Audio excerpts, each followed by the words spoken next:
Salut à tous, jetons un coup d'œil à cette Bouilaloff Airship, nouveau modèle pour 2022. Un modèle limité à 1000 exemplaires avec ce cadran bleu et deux autres cadrans existent aussi en édition limitée à 1000 exemplaires. Donc un cadran noir et également un cadran qui est entièrement recouvert de Super Luminova C3. La marque Bouilaloff, c'est donc la marque du designer Dimitri Bouilaloff, qui est donc le designer également actuel des Vostok récentes. Une montre donc faite par un designer russe, mais principalement équipée de composants chinois, dont ce mouvement Seagull dont je vous parlerai dans un petit instant. Le style de la montre, c'est donc un type pilote, un peu néo-vintage comme ça, inspiré des années 1920, avec une dimension de boîte de 43 mm, une épaisseur un peu en dessous de 12 mm avec ce verre domé, donc assez fine, et on a 50,3 mm en longueur corne à corne, et on a encore un bracelet de 20 mm ici. Décrivons un petit peu son cadran ici, donc on a ce magnifique cadran bleu qui est fumé, avec aussi une texture grainée dessus qui est très agréable à regarder à la lumière du jour. Vraiment un très beau rendu. Et on a ces chiffres arabes ici avec cette police de caractère vintage. Et on peut encore noter ici qu'on a un rail extérieur à l'extérieur des chiffres pour les minutes. Et on a également cette petite seconde à 6 heures qui est également entourée d'un rail. On a encore ce logo ici, le logo de Bouilaloff à midi, et également cette inscription en cyrillique qui, je crois, indique le modèle Airship, mais comme je ne lis pas le cyrillique, je ne peux pas non plus le garantir. Euh, on a une magnifique lisibilité sur ce cadran, si on regarde ça. C'est vraiment quelque chose de très très lisible. Euh, Très beau rendu et excellente lisibilité. On a encore ces aiguilles ici qui sont un peu de type glaive, mélangées avec ces petites pointes seringues. Les aiguilles sont brossées, elles ont un joli rendu quand on les regarde à la macro. Si je peux vous montrer une macro à la fois de la texture de ce cadran et de ces aiguilles. Euh, Maintenant, si on jette un petit coup d'œil à la boîte, ici on a une boîte qui est entièrement polie en acier inox, assez simple, assez élégante, mais quand même avec un ou deux petits détails qui vont la faire sortir de la banalité d'une boîte de montre trop générique. On a par exemple cette cannelure ici qui est tout autour de la lunette, très élégante, assez fine, et aussi cette lunette qui est en escalier. Et je trouve que ces deux petits détails, ça donne suffisamment d'originalité à cette boîte. Et ça reste simple et élégant malgré tout. On voit encore ici cette couronne ici qui est gravée avec un logo qui est en forme d'hélice d'avion. Et donc c'est une couronne plate d'un assez bon diamètre. Personnellement, je serais curieux de voir ce que ça pourrait donner avec une couronne de type oignon ou de type diamant qu'on retrouve assez souvent sur des montres de pilote. Donc j'ai commandé une de ces couronnes de type diamant sur eBay pour faire une petite modification et voir ce que ça donne.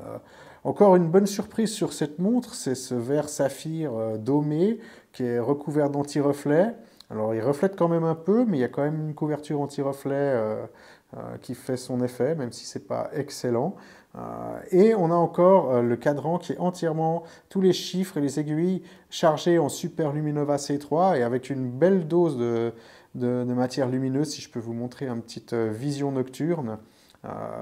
Donc avec ma montre de référence qui est donc une Omega Seamaster 300, on voit qu'ici elle arrive à rivaliser, même sur une durée d'un quart d'heure, elle rivalise assez bien avec le Mega, même si le Mega n'est pas réputé forcément pour la qualité de son matériau photoluminescent. Euh, et derrière, au dos de la montre, on a donc ce fond transparent qui nous présente ce mouvement Seagull, qui est donc un ST3620, donc un mouvement initialement pour les montres de poche.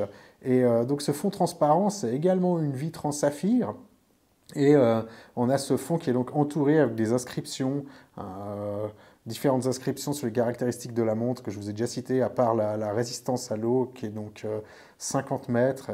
Et on a encore le fait que c'est une édition limitée avec le véritable numéro de l'édition limitée, ce qui est aussi une jolie petite touche pour une montre qui est dans cette gamme de prix quand même, une montre qui est en entrée de gamme. Maintenant, donc, ce mouvement Seagull ST3620, c'est aussi quelque chose qui fait vraiment plaisir à voir quand on retourne la montre.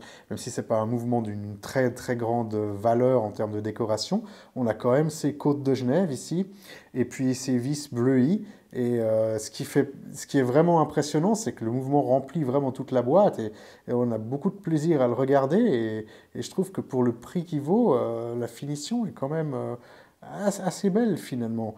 Et donc ce mouvement, il est donné pour 46 heures de réserve de marche. C'est donc un clone d'un Unitas, hein, l'Unitas 6498, qui était beaucoup utilisé dans les montres de poche à l'époque. Et aujourd'hui, ce clone, on le voit souvent apparaître dans des montres, justement des montres de type pilote. Donc il est donné aussi le mouvement à moins 15 plus 35 secondes de dérive quotidienne, et il a 21 600 vibrations par heure. Euh, donc vraiment quelque chose de très sympa à regarder, hein. Pour moi, cette montre, elle est pleine de qualité. C'est vraiment mon coup de cœur du début d'année. Une excellente surprise.